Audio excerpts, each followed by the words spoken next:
We are rolling. Are there toxic chemicals in hair dye? There are toxic chemicals in hair dye. Unfortunately, it's one of the most toxic categories of products that we've researched. Many chemicals of concern linked to cancer, allergies, a whole range of health issues.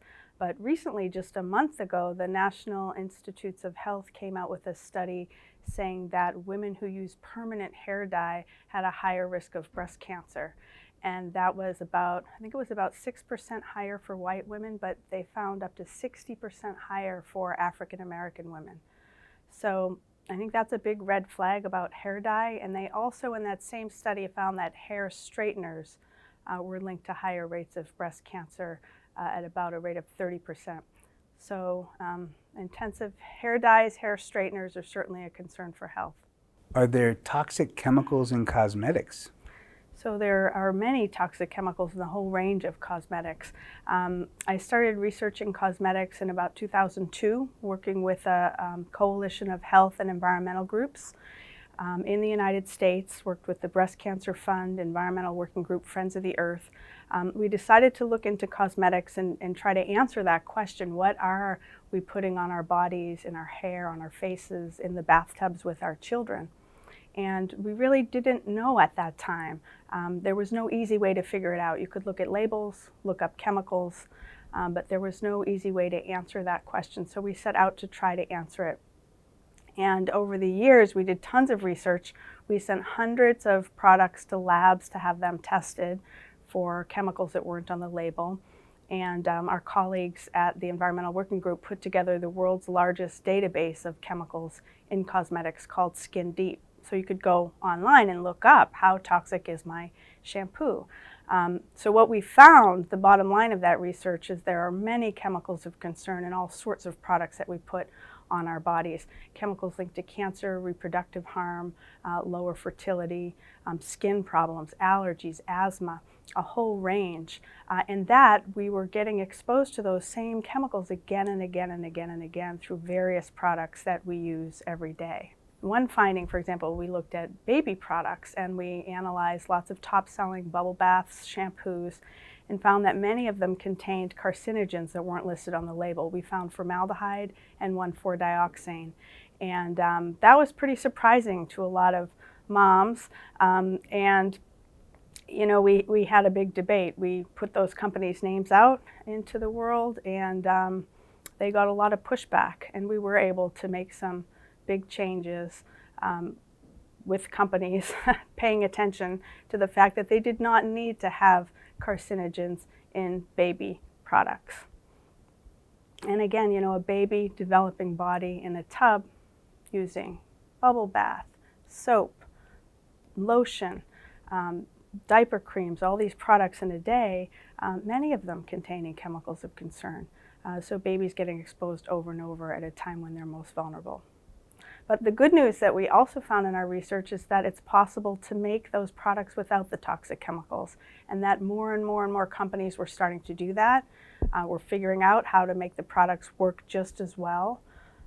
So we really do not need to have toxic chemicals in beauty products, in baby products. Unfortunately, many of them still do contain them. Are there toxic chemicals in hair straighteners? The hair straighteners, yeah, that's also a big issue. As I mentioned, that NIH study found higher rates of breast cancer in women using hair straighteners. There was also a big scandal a few years ago regarding hair straighteners. That's a good example of kind of how the Wild West is in the beauty industry. Nobody's really watching the store.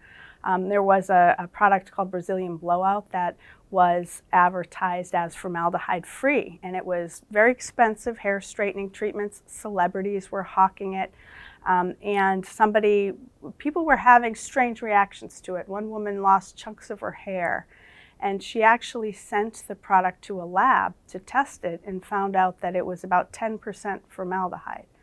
So, and that's pretty common in hair straighteners because you need a sort of harsh chemical to break the hair to straighten it, have that straightening effect.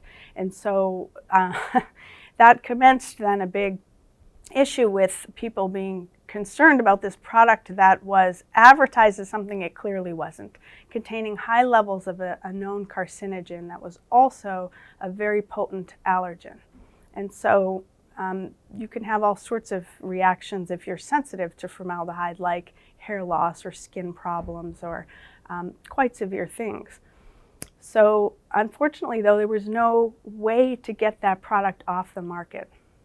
It actually is not illegal to sell a hair straightener with a known human carcinogen at 10%. People were surprised about that.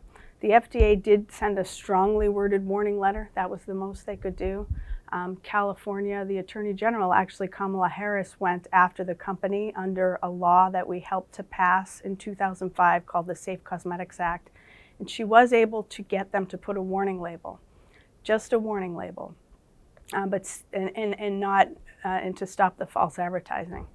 But it's just an example of how unregulated the beauty industry is and how companies can get away with things that are really not ethical. But again, the bigger problem is the low levels of toxins across all of the products that we use every day. Why did you start the campaign for safe cosmetics, and what did you find in your research?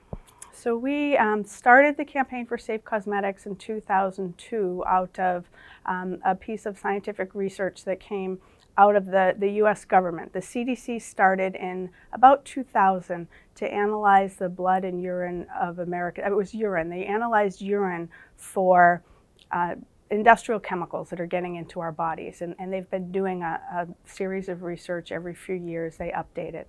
So this was the first cohort of research, and they found one of the first reports that they made was a finding that they found to be very surprising, which was that they were finding a chemical called phthalates in the bodies of almost every single person they tested. And they were finding them at much higher levels in women of childbearing age. And so that was a concern because we knew phthalates by then, and this was 20 years ago, by then decades of research showing reproductive problems in animals exposed to phthalates.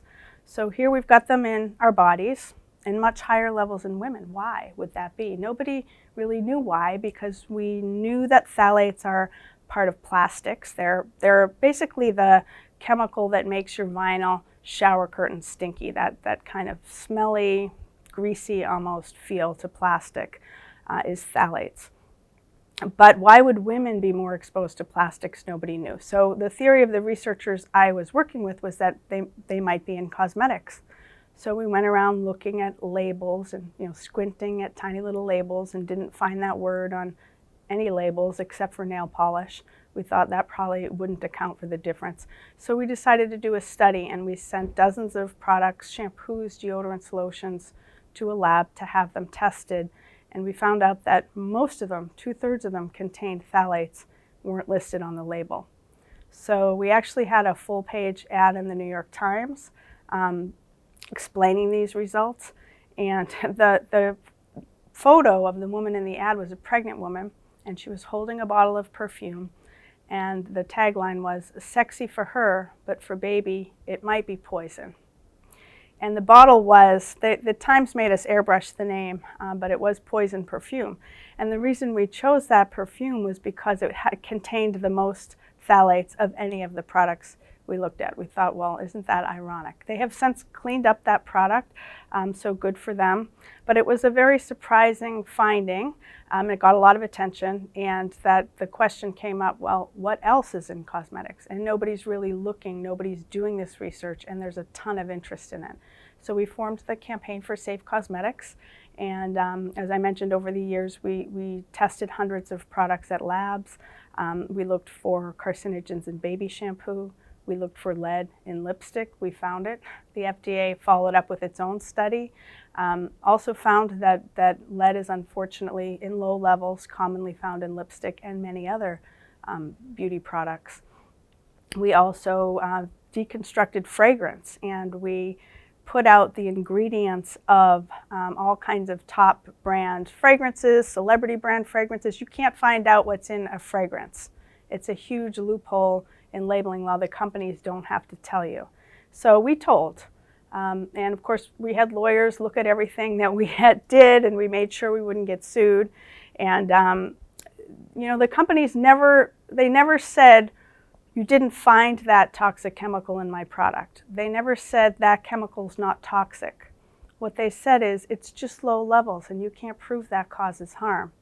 So we're finding low levels, as I said, in, of formaldehyde, for example, in baby product after baby product. And that's not the only place. You'll also find those same chemicals in your home and around you in many different places, in the air, the water. So it's an onslaught. And one place we know we can clean up is the beauty products and the products that we put on our bodies. So I think that's a good place to start for people to look at how to detox in their homes. And we've got lots of advice on how to do that that we reported at the Campaign for Safe Cosmetics, which you can find at safecosmetics.org. Are there toxic chemicals in breast milk? Is it still best to breastfeed? Well, that's a great question. And there are, unfortunately, toxic chemicals found in breast milk as well as in blood and urine. And we're talking about hundreds of industrial chemicals that were not in the environment when my own mother was born. So this is a relatively new phenomenon in human history, and there's multiple lines of evidence showing that some of the chronic health issues that we have today are linked to chemicals in the environment, not just in beauty products, in our homes, in many ways, in our food, our air, our water. So still though, breastfeeding is absolutely the best way to feed a baby. And I work on food issues now and have been looking at formula, and formula is not great solution for babies either. There's a lot of improvements that need to be made there as well, and in the food industry in general. So it's daunting, the task ahead of us to clean up these industries and really figure out how to have a safe, healthy food system. But there are paths to healing, and certainly sort of back to basics is a good general overriding rule. And breastfeeding for sure is still the best nutrition for babies. What products do people assume are safe, but it turns out they have chemicals in them that are detrimental to our health? So walk through any drugstore and probably most of the things on those shelves people assume are safe. And most of the things on those shelves, I've been surprised to look at what's actually in them once I've learned about these issues. And once you sort of see, you can't unsee. And once we started to see what was in beauty products, what was in the products on the shelves, and you start to ask more and more questions and find more and more answers that you don't want to hear, I think people want to believe the government's making sure that we're safe. The companies have it handled and they're only going to use the best. That is not true. Absolutely not true. The government has almost no power to ensure the safety of cosmetics. And the beauty industry, people think of it as an innovative industry, sort of cutting edge industry. One of the shocking findings when we really looked at what's in these products, they're mostly the same. They've been the same for decades. So companies have been, and this is true of the high-end, expensive, the white coat brands, the department store brands, down to the cheapest drugstore brands. Your shampoo is going to have basically the same ingredients and the same formula they've been using for decades. The innovative space is the natural products industry, which really has, as I said, figured out how to make these products without the toxins, figured out how to make sudsy or fragrance lovely. It's maybe not going to linger in the elevator for 30 minutes after somebody leaves. That's what the phthalates were used for. We found they're an inherent adherent for fragrance. They sort of make that fragrance stick around for a long, long time. So maybe we don't need those kinds of attributes to products.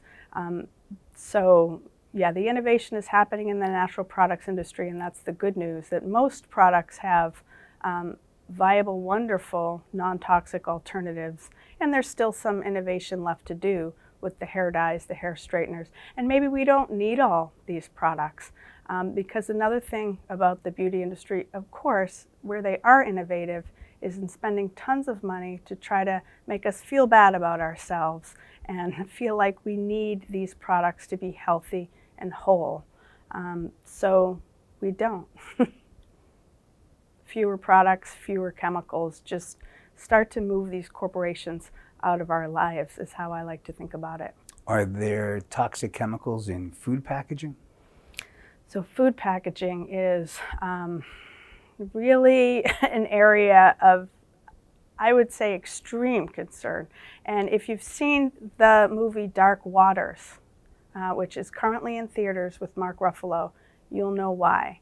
This is a story of unbelievable corporate corruption in a company, DuPont, that knew they were creating harmful chemicals and continued to do it anyway for decades, and was caught red-handed with information from their own documents, from their own science, making a set of chemicals called PFAS or PFOA that are used in packaging, nonstick pans, Teflon pans.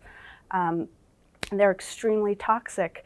And the movie tells the whole story. I won't go into it, but it's incredible to me, that story. The science was so strong. It is so strong. People refer to them as forever chemicals. They did stop producing them, but they're unfortunately still used in lots of different food packaging. So that's worth learning about, and certainly worth seeing that movie to see what we're up against in terms of companies that are so focused on continuing profit streams, no matter what the science says, no matter what the health effects are. They just feel this singular focus to keep increasing their profits for as long as they possibly can, till they get caught up in lawsuits, pay a few people off, nobody goes to jail. This company has become now one of the leading companies in control of our food system. Dow and DuPont merged together, and then they changed their name to Corteva, which they said means a combination between heart and nature. But you can also take that word to its roots and say that it could be interpreted as to cut off life. And I think that's a good way to sort of think about what's happening with our food system being controlled by chemical companies. And I'm going to be talking about that later today at the conference. How about furniture and carpet and paints? So all of this, yeah, as I said, that's why the story from the beauty industry that it's just low levels of phthalates or formaldehyde or toluene or what have you in my product. You're going to find those chemicals all around you in your home. And it's not, so formaldehyde, for example, we found it in baby shampoo. We found it in Johnson's baby shampoo. That was a huge scandal. Non-toxic, pure as water. I found out doctors were prescribing it as an eye solution. I mean, that product, don't put it in your eyes. They have cleaned it up as well, but that took a years-long pressure campaign, which was ultimately successful. But the formaldehyde, again, low levels, we don't think it's a problem, but you're also going to find formaldehyde in carpeting and high levels in kitchen cabinets. But here's the thing, you wouldn't find formaldehyde in kitchen cabinets in Europe because it's not allowed. And in fact, most of our furniture is produced in China. It's also not even allowed in China to put formaldehyde in furniture. They literally have two streams of production. Formaldehyde glues, it's very effective as a glue. So particle board furniture and that sort of furniture is where you might find it. The formaldehyde containing glue stream goes to the United States, non-formaldehyde, China, and Europe. So that's the difference between countries that, and especially Europe, takes a more precautionary approach with chemicals and just says, if we know it's toxic, you can't use it. In many cases, they still have a lot of improving to do there as well. But in the United States, it's really anything goes unless you can prove it's killing somebody, and even then you're going to have a hard time getting it off the market. Is the beauty industry making sure its products are safe before releasing them to the public? So they don't have to. And that's also surprising to many people.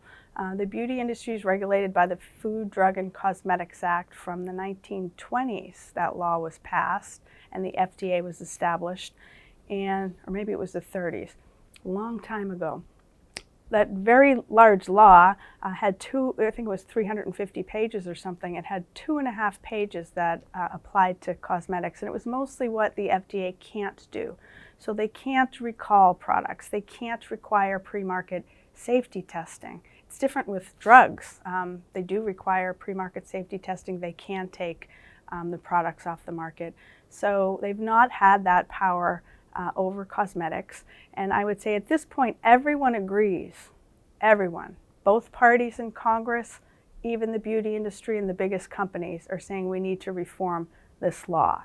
And I think the companies recognize that people have lost confidence in their products. They know that a completely no regulation system is not helping them at all. There was some pressure in the 70s to reform the law. They did at that point agree to voluntary partial labeling. And they set up an interesting group called, it's sort of a quasi-governmental group. It's not the government, it's the industry pretending to be the government.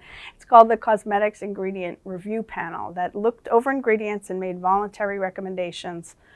Was completely dominated, though, by the industry. Literally shared offices with the trade association, often did what the trade association wanted them to do. But even when they came out with a recommendation for a product, the industry was free to ignore it, and they often did. So one example was the terrible chemical in skin lightening creams called hydroquinone. Extremely toxic, banned in Europe, used in skin lightening creams, which are an awful product line to begin with that doesn't need to exist and sends terrible messages about what it means to be beautiful, but also contains this highly toxic chemical that you're not supposed to leave on the skin. But you'll often find on shelves today these products that are advertised for overnight use, or with the picture of a 10-year-old on the cover. Same thing with hair dyes. So yeah, there's really a lot of shenanigans to push products on younger and younger kids, even though they're known to be toxic. Is there a government agency looking out for the public interest, or is it focused on protecting the beauty industry? So the FDA is supposed to be looking out for products, and it has unfortunately served more as a marketing arm for the beauty companies. And in fact, when I was doing this work, he's since left, but a fellow named Gerald McEwen was in charge of the Personal Care Products Council. He was also 30 years at FDA in charge of regulating the beauty industry. One of the ironies about these efforts to reform the law, I heard him bragging at a beauty industry conference at one point about how he got rid of the requirement for companies to report to the FDA when people have adverse health effects. And then, here he is sort of bragging about that, and now the industry says, we need to bring that back. Okay, it's a small piece of what needs to happen to regulate and reform the industry, but it was very much like many agencies in the US, a revolving door, industry, government, industry, government. The pesticide industry is notorious for this, and right now, there was just an article in the New York Times about how most, maybe all of the top environmental regulatory employees at the government are oil, coal, and pesticide industry lobbyists. And that's very intense now under the Trump administration, ridiculously so, but also has always been the case that lobbyists have way too much power in Washington and essentially have written the rules and then carried out the regulations for protecting health against chemicals. In chapter 1 of Not Just a Pretty Face, what did you mean by indecent exposure? So the indecent exposure that we have to our bodies every day from an unaccountable chemical industry, and how surprising that is to sort of see the extent of it. But we see it now through science. And one of the studies that I wrote about in that first chapter of my book that really personally motivated me, and I think all of us that worked on the campaign for safe cosmetics, was a study done in 2006 by Mount Sinai and the Environmental Working Group, and they analyzed the umbilical cord blood of newborn infants, so before they are even in the world, and found hundreds of chemicals known to be toxic in every single baby.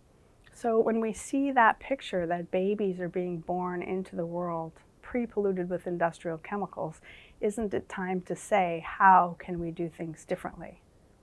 And I think we're asking that question on so many levels because we know from science, and I mean, this was 10 years ago that I wrote the book, but there is no doubt that science and ecology and all the science from nature are telling us that we have no choice but to reform the systems under which we've been living. In chapter 2 of Not Just a Pretty Face, what did you mean by because we're worth it? Because we're worth it was the original slogan of the Campaign for Safe Cosmetics. So we made up t-shirts and posters, the Campaign for Safe Cosmetics, because we're worth it.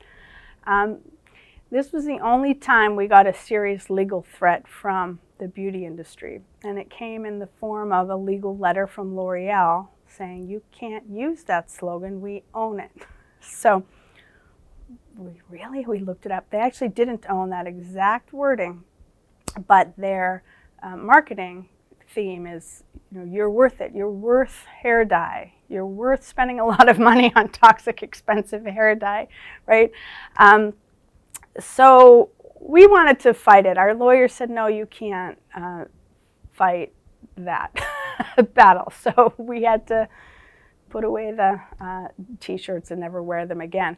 And we couldn't use the slogan. But that was the impetus behind the campaign. And what we did originally was, and this was in 2002, 2003, our research study came out about the phthalates. At that same time, 2003, a year later, the European Union came out with a law. This was a very big surprise to the beauty industry, but they said you cannot use chemicals that are known to cause cancer or reproductive harm in cosmetics. And they have lists in the European Union of chemicals on those, the red lists, known or highly suspected of causing cancer or reproductive harm. If any chemical is on that list or comes onto that list, it's automatically banned from beauty products. So this was causing a big furor in Europe. Companies were reformulating products. They were scrambling to reformulate and get certain chemicals out. Chemicals that were quite widely used, like dibutyl phthalate in nail polish.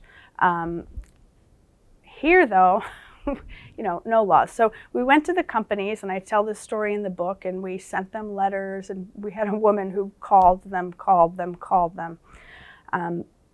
saying, hey, you're taking these chemicals out of your products in Europe. How about if you also commit to taking them out in the United States?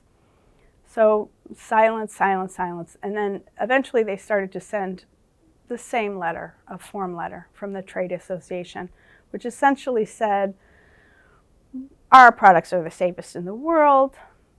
I'm paraphrasing, but Europeans are essentially hysterical. We don't pay attention to what they do. You don't need to worry about this. All of our products are safe. So very dismissive. And so that led us to form the Campaign for Safe Cosmetics and said, okay, we're going to really pressure these companies publicly. We're going to do research, report what we find, and that's how we're going to get their attention. And it did work. That's what it takes. It takes activism. It takes public pressure, continued, sustained over years. And with that, we did get some big victories. Some major companies came out and reformulated their products in major ways. So that's good, but it shouldn't have to be so hard. It really should not have to be so hard. And there was also a positive side to that story, which was that these companies we'd never heard of started sending us letters too. Hey, we already don't use those chemicals.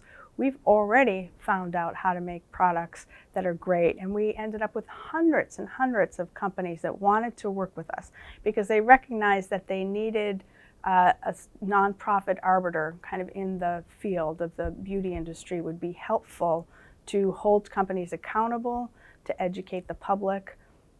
So I think that's an extremely important sector in making change for the future is nonprofit groups, consumer groups, and public interest research efforts. So that's what I've done for my whole career, for many years on the beauty industry and now working on pesticides. In chapter 1 of Not Just a Pretty Face, what did you mean by skin deeper? So skin deeper, and that was, I think it was chapter 4 maybe, but skin deeper. So I mentioned this earlier, but the environmental working group put together a database called Skin Deep. And I tell the story of how that was created. And it was really a woman named Jane Houlihan. She's a scientist who worked for EWG, who worked with us on the campaign for safe cosmetics. And she got interested in the question of what's in products and how can you find out easily. So the only way actually to find out was to order a book for $350 from the beauty industry. So it was called the Cosmetics Compendium or something. So she's sitting on a plane with this book, like looking through, like, wow, they're using a lot of chemicals. I bet we could put this into a database and match it up against all of the chemicals and products. So she conceived of this amazing idea that nobody had ever done before, and still to this day is truly one of the best online resources for chemicals. The database now has tens of thousands of products, ingredients taken from online sources, so ingredient lists, and then all of the science databases from the top authoritative sources, so like FDA's list, the European Union lists, university lists, whatever are considered really the best sources on chemical toxicity. So that's one side, the ingredients, and then merge them together to come up with a scoring mechanism for products and chemicals. So it's a good research database for chemicals too, because that second piece, the government databases all existing in one place, wasn't anywhere before. You would think that might be something the government would create, or, it's not, unfortunately, been easy to make this stuff transparent. It's taken these massive efforts from the nonprofit sector. So Skin Deep, then when we had that database together, it was really something to be able to look across the industry, and we wanted to know all sorts of things, like who's making the worst shampoo and which is the worst company. And what we found was, as I said this earlier, they're all remarkably the same. The companies, the mainstream products, they're all the same. What we did find was that certain product categories were much more toxic and concerning. Hair dyes, hair straighteners, perms, also nail treatments, and also the skin lighteners, as I mentioned. And unfortunately, many of those are the products used in salons where workers are getting exposed, and who are usually women of childbearing age. And also the products in salons aren't labeled. So these are some of the things that hopefully will be addressed if there's a reform of the law, which I think, as I said, will happen because everybody's for it, even the beauty industry, and that's key. But anything that the government is doing is really just a floor, and not even. Maybe it's a basement. One of the key learnings from our work in the cosmetics campaign was that all of us have to take the agency to really protect our own health and find out what's true and cut through the marketing BS, and really take it upon ourselves to protect our families and our health and our kids. In your book, Not Just a Pretty Face, what did you mean by beauty mythbusters? So beauty mythbusters, I have a chapter talking about how intense the beauty industry is on all of us with its marketing to make us feel like we're not good enough. And I had that experience as a white woman growing up, looking at the CoverGirl ads and feeling like I needed to look like Christy Brinkley with the perfect blonde hair and the perfect features, and she still looks that way, God love her. And I interviewed an African-American woman who talks about what it was like in that community, the extreme pressure, more pressure to conform to a certain look, to have straight hair, to use fragrances and all sorts of products, and that community uses across the board many more products. Of all types, and that's a reason why some researchers believe that we're seeing the very aggressive breast cancers in African Americans. I mentioned that hair study from the NIH where they found higher rates of cancer in permanent hair dye users, but it was much higher in African American women. And from other research I've seen, that could be because of the synergies among the many products they're using. A lot of the hair products, for example, have very estrogenic chemicals, or even placenta I've seen in some hair products. And so those exposures from an early age, starting in the womb through all of life could be a reason why that's happening. And there's not a ton of research into that, but there has been much more in recent years. I also interviewed an Asian woman who talked about how, from the Philippines, who talked about how every other commercial on TV was having a skin lightening. Every single product had a skin lightening effect. Every single major actress was Caucasian looking. And these are the kinds of images that get pounded into women from the time we can see and walk and breathe, that we need to look a certain way, that we need to be in competition with each other. And so this is part of the propaganda we need to learn to see through. I think it's a crucial part of health and healing. And I'll be talking later this afternoon about how companies roll out their propaganda. And my work now is on the pesticide industry. And so I'll just say about that, I mean, the incredible efforts, resources, money they're putting into controlling the debate at every level. What kids hear in universities, what professors are saying in public, what happens at conferences, what's coming from mainstream media. I mean, there's just an incredible level of corporate control, influence, and manipulation going on all levels of our society. Facebook, online stuff now. It's really ratcheted up in intensity to quite a stunning level. And learning to see through that is crucial. And teaching kids digital media literacy is crucial. And teaching ourselves how to deprogram from what corporations are telling us we need to do, we need to have, and the way things need to be is a big part of how we need to reclaim our future and our health. Another chapter in your book, Not Just a Pretty Face, talks about pink washing. Can you tell me more about that? Sure. So pink washing. Well, greenwashing, we know what that is when a company tries to make you think that its product is eco-friendly when it's not, or whitewashing, where they try to make you see what's not really there. So pink washing is the act of companies pretending they care about breast cancer by sticking a pink ribbon on their product and yet using carcinogens without any transparency or care. And that's a big problem in the beauty industry. They love to put pink ribbons on their products and tell us that we need to be aware of breast cancer and that we need to get our mammograms and do early detection. Okay, that's important, but we also need to be having a big conversation about prevention. How do we prevent breast cancer in the first place? If the beauty industry was really serious about preventing breast cancer, caring about breast cancer, they would seriously be paying attention to that NIH study and what can they do to address this major concern that hair dye is linked to higher rates of breast cancer. What can they do? But that's not a conversation that they've wanted to have. And I tell this story in my book. I was not the first to tell this, it's out there, but the genesis of the pink ribbon, it used to be a peach ribbon, and it was created by a woman that wanted to do political advocacy for breast cancer prevention because her daughter had breast cancer, her sister, her mother. And so it was an advocacy political tool.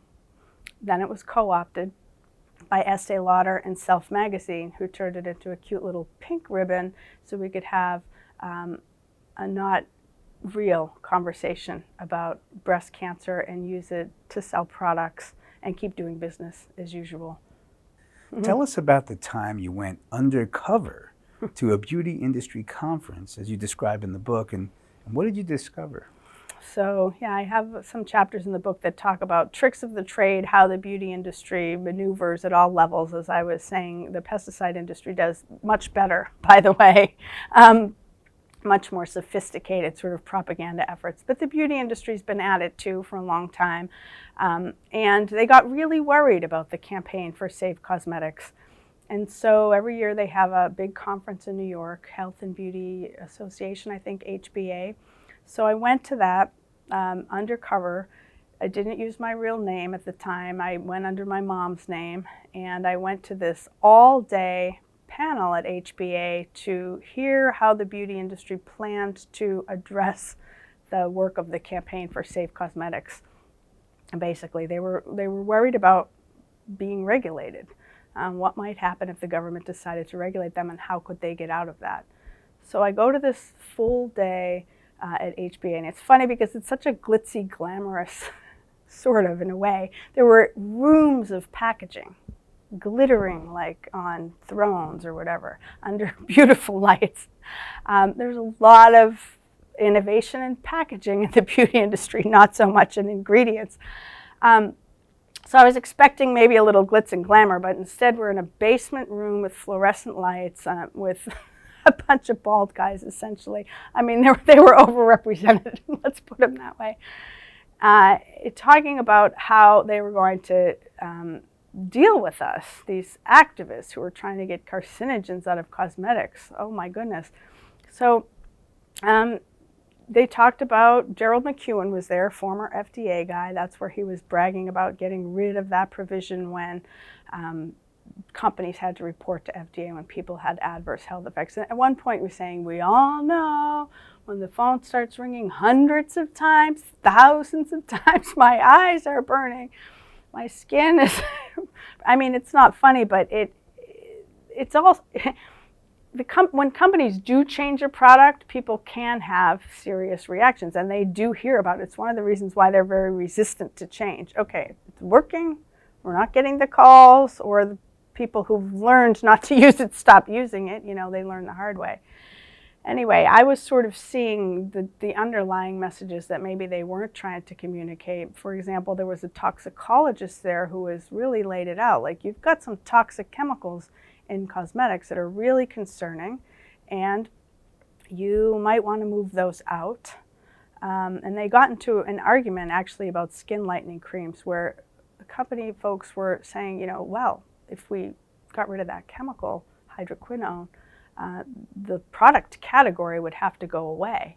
And he was getting so mad, this toxicologist. He was like, it's arrogant to use that to put that chemical in products people are putting on their face. Okay, message not received by companies that are thinking product category going away. Oh no, we can't have that. We're making money off it. Somebody's making money off it. So, you know, challenging this idea that once somebody's making money, that's right to make money trumps the right to health, to people, to the environment, to our future, is certainly something we have to challenge in this country. So the conference was fun, and that chapter in my book is fun, and yeah, they were not really understand, who are these activists? They're making money. They must be making money off of this. Not really, but yeah, it was fun to see, and they have since come around to, as I said, realizing they need to be regulating these products at least somewhat. In another chapter of Not Just a Pretty Face, what did you mean by extreme makeover?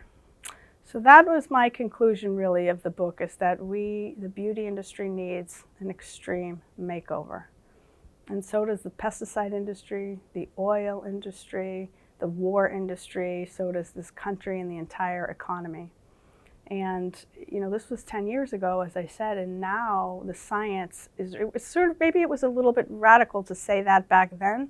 Now, today, 10 years later, I think it's radical to think to think that that's not the case. We absolutely need to change the systems and conditions under which we're living. We cannot continue with believing that it's okay for corporations to make money however they need to, however they are, regardless of the impacts on health and the environment. We need to scale things down, not up, and really look at local food systems and look at how to make and create what we need locally. I mean, climate change is telling us that, but there's a whole nother body of science coming out, ecology, biology, showing insect populations crashing, showing that the bees are dying, the soil is dead. We cannot continue farming and agriculture the way that we've been doing it.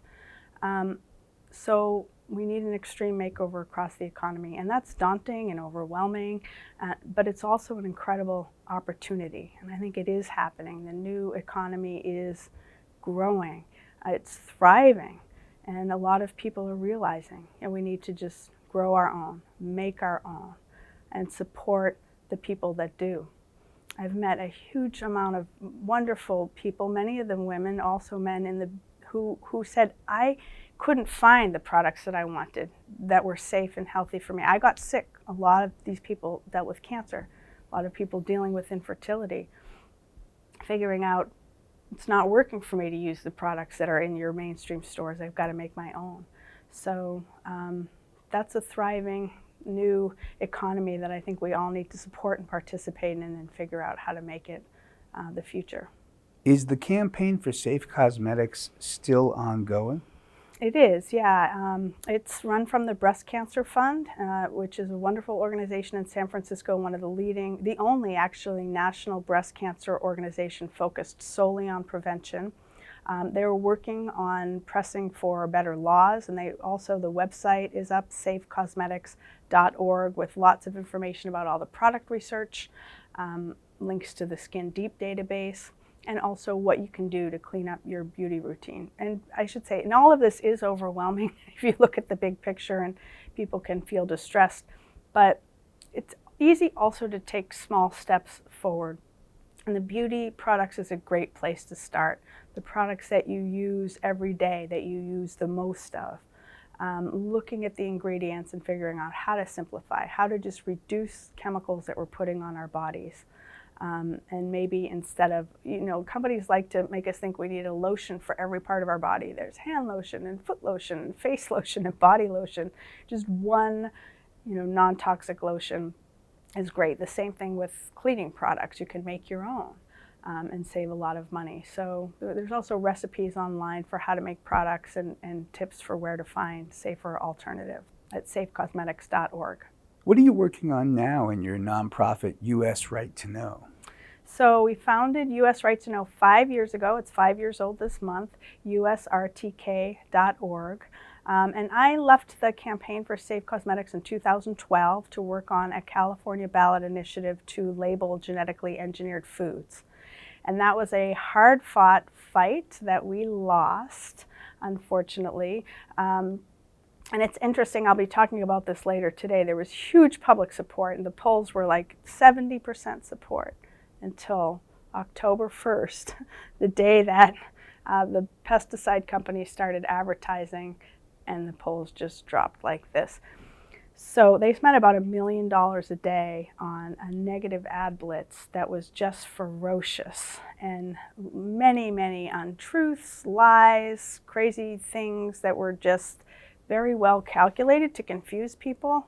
And so we lost that campaign. But we were part of a major grassroots push for transparency in the food system that had a major impact.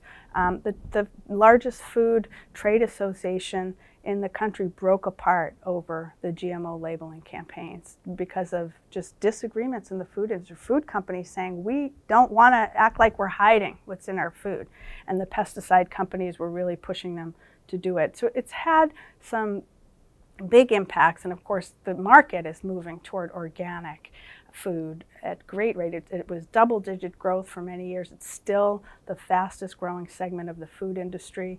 And so companies are realizing they're actually freaking out about it. Like the top 25 food companies have lost $18 billion in market share in just the last several years. There was a headline in the Wall Street Journal that was something like, the food companies can't figure out what Americans want to eat. It's not that they can't figure it out, it's that they can't figure out how to commodify it in massive production systems that leave food on the shelves for years. People want fresh, healthy food. They want to know where it comes from. So, but we started U.S. Right to Know coming out of the GMO labeling campaign because we wanted to know, how did they do it? How did that, way too many people pay attention to ads as a form of communication was one answer. But we wanted to know, how did they coordinate a massive disinformation campaign across so many layers of society at once? How are they working with academics and professors and these Nobel laureates who claim to support them? And lawyers and the media companies all went along with it. How does that work behind the scenes? So we initiated a major investigation to try to shine some light back there. And my colleague, Gary Ruskin, he's a brilliant public researcher over many years. I worked with Ralph Nader for decades on a group called Commercial Alert, trying to expose how kids are being manipulated to buy things and be consumers. So he came up, he was also the campaign manager on Prop 37, and I was the media director. That was the GMO labeling.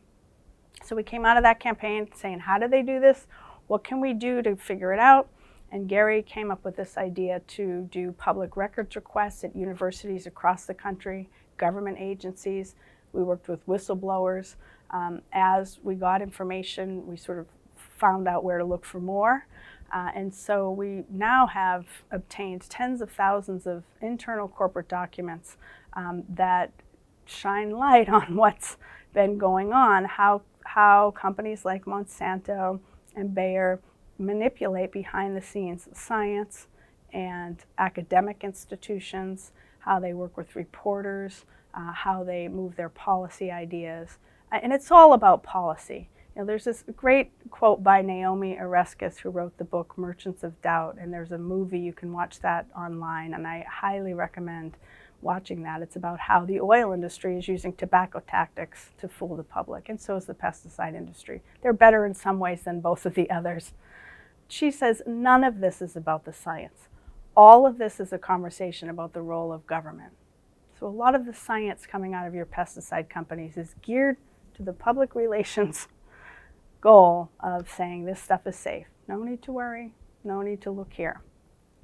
So they did not like us for this. We immediately, before we even launched US Right to Know, we were in the sights of these really gnarly efforts to discredit public interest groups. They do it to journalists, they do it to scientists. So I'll be talking about that today because we now have some documents showing how they tried to discredit our group. It's pretty interesting. We also have been following very closely the Monsanto trials, and we hired Carrie Gillum, who was a 20-year Reuters reporter, wrote an incredible book called Whitewash about glyphosate and the herbicide business of Monsanto. So she follows the Monsanto trials. We post all the Monsanto papers on our website, and that's also a rich source of information about how companies have been cooking the data and just working in different ways to obscure the truth about their products. So you can find all that fun stuff at usrtk.org and hear a lot more about it in my talk this afternoon. What do we need to do to fix the food system? So fixing the food system, you know, again, extreme makeover. I was on a panel the other day at EcoFarm with a scientist named Jonathan Lundgren, and he was 30 years at USDA doing risk assessments, trying to figure out the health effects of pesticides. He was eventually raising the alarm about a class of chemicals called neonicotinoids and the effect on bees, because we've seen massive bee die-offs in recent years, which is a major problem for the food. The entire food system depends on the pollination of bees. And he tried to raise the alarm about these chemicals, and that did not go over well at these corporate-dominated government agencies. And he was forced out of his position, actually, and now he's a farmer doing research on agroecology and regenerative agriculture, and how not only is it protecting the land, but also farmers are making more money. So he said something in answer to this question that I thought was really important. And it was, we have to recreate the food system. It's not just banning pesticides. We can't continue with intensive industrialized agriculture system, because if we do, the bees will die. I mean, it's that clear cut. It can't continue. And in the face of this, the companies have become very desperate to change the story. And so that's what we're seeing in these increasingly aggressive disinformation campaigns. But the science is also saying, as Jonathan's studies are showing, regenerative agriculture, agroecology really does hold the answers, and it has a lot to do with diversity of what farmers are growing, not these major monocrops that are chemical dependent. He also said, I thought this was a very useful way to think about it, it's an addiction system. We have these large monoculture farms. Much of the U.S. farmland is going to grow corn and soy, and they need chemicals to survive. They need chemicals because the soil is depleting, and the weeds are resistant, so they need more and more and more chemicals, and different kinds of chemicals, and they're going back to the older, more toxic ones with these genetically engineered corn and soy schemes. So it's a system of addiction. And who loses in a system of addiction? The addicts lose, the farmers are losing, the people are losing, consumers are losing. It's not the food people want. The only one that wins is the drug pushers. And so this is a profit stream that the companies have found that's incredibly profitable, and they just want to continue it for as long as they can. So we have to challenge it. And I think a major way to challenge it, something that's extremely effective, is to shine light on it. They are really afraid of transparency. That's what we found at US Right to Know. So we just need to bring more of it. Find out what's back there and show the truth, report it. And so we let people, we make our information free and available to anyone who wants to use it, to use for campaigns, to use for science and research or whatever they need to do. Our role is to document and report. So usrtk.org. If you want to find lots of documents showing what Monsanto knew when about glyphosate. And we're also posting many of our documents now at the UCSF Chemical Industry Documents Archive. They started the Tobacco Industry Documents Archive. It's a wonderful database where you can look up people's names, companies, whatever, and find out what the tobacco documents say. Now they've got the chemical industry archives, and they just started the food industry archives. So all that's available at UCSF. Can you sum up everything we've talked about today in 15 seconds? Wow. We need to fight for our future. We need to fight for our future. And that means all of us. I don't think this is us versus them or good people versus bad people. I think that we're living in times when the systems that we've depended on, the institutions that we've thought were protecting us, are failing us. They're failing, and the science is so clear that they're failing, and we can't keep going the way that we're going. And so what do we do in the face of that? I think there are people who see and many people who don't yet see that the institutions failing us are just human decisions. And we are always free to make different decisions and to create new systems that respect and value life. And that's what we're called to do at these times. And no matter where anyone is sitting along the spectrum of the economy, or not, moms and dads and families have huge roles to play too. We have to recreate the systems in which we live to support and value life over profit and people over profits. And I have great hope that that's happening, but people need to hear that positive vision and see how they can be part of it. And so my part is shining light on the pesticide industry and whatever any of us can do to stand for transparency, to be leaders in our community, to show people how to find the path to health and healing. That's what we can do in these times. And one person has incredible power to do that. I've seen that over and over, what one person who's shining a light of truth can do. And so my hope for everyone is to just find that place within you that can shine the light of truth and shine it as hard as you can. What's the one thing I can do today, or I should do today? One thing you can do today, because it's easy, is go home and look at your beauty products and say, what's in this stuff I'm putting on my body, and figure out how to find a safer alternative.